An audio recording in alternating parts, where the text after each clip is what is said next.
Hello guys, 2 ദിവസമായിട്ട് രാവിലെ നല്ല മഴയാണല്ലേ. ഈ മഴയത്ത് നമ്മൾ എങ്ങോട്ടാണ് രാവിലെ തന്നെ എണീറ്റ് പോണേന്ന് വെച്ച് കഴിഞ്ഞാൽ നമ്മൾ റംബൂട്ടാൻ പറിക്കാൻ പോവാണ്. റംബൂട്ടാൻ പറിക്കാനായിട്ട് നമ്മളൊരു വെല്ലുമിച്ചിയുടെ വീട്ടിലോട്ടാണ് വന്നേക്കുന്നത്. ഇവിടെ ഒരു 3-4 മരങ്ങളുണ്ട് റംബൂട്ടാൻ്റെ. അതിലെല്ലാം അത്യാവശ്യം പഴുത്ത് കിടക്കുന്ന റംബൂട്ടാനുകൾ തന്നെയാണ്. അപ്പോൾ അത് പറിക്കാമെന്ന് വിചാരിച്ചാണ് നമ്മൾ ഇന്ന് വന്നേക്കുന്നത്. ഫസ്റ്റ് മരം അച്ഛനും നമ്മളെ ഹെൽപ്പ് ചെയ്യാൻ വന്ന ചേട്ടനും കൂടി പറിച്ച് തുടങ്ങിയിട്ടുണ്ട്. ഈ മരം നമ്മൾ എത്ര തവണ വന്നിട്ടുണ്ടോ അന്നൊക്കെ പറിച്ചിട്ടുള്ളതാണ്. എന്നിട്ടും ഇതിൽ കുറേ ബാക്കിയുണ്ട് കേട്ടോ. അപ്പോൾ ഇതാണ് നമ്മൾ ഫസ്റ്റ് നോക്കാൻ പോണ മരം.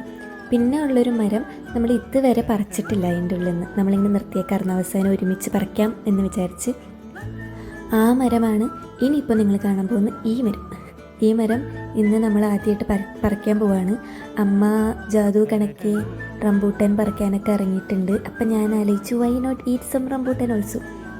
റംബൂട്ടാൻ പറിക്കണതിൻ്റെ ഇടയിൽ കുറച്ച് പറിച്ച് തിന്നലാണല്ലോ നമ്മുടെ പരിപാടി.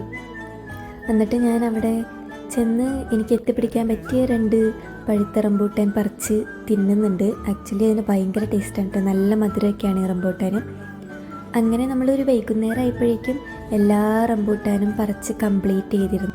അങ്ങനെ റംബൂട്ടാനൊക്കെ പറിച്ച് നമ്മൾ തിരിച്ച് വീട്ടിലോട്ട് വന്നു. വരുന്ന വഴിക്ക് നമ്മളൊരു കപ്പേളപ്പെരുന്നാൾ കണ്ടിരുന്നു കേട്ടോ. അപ്പോൾ അത്രയ്ക്കാണ് റംബൂട്ടാൻ പറിക്കാൻ പോയ വിശേഷങ്ങൾ. Okay, bye, thank U.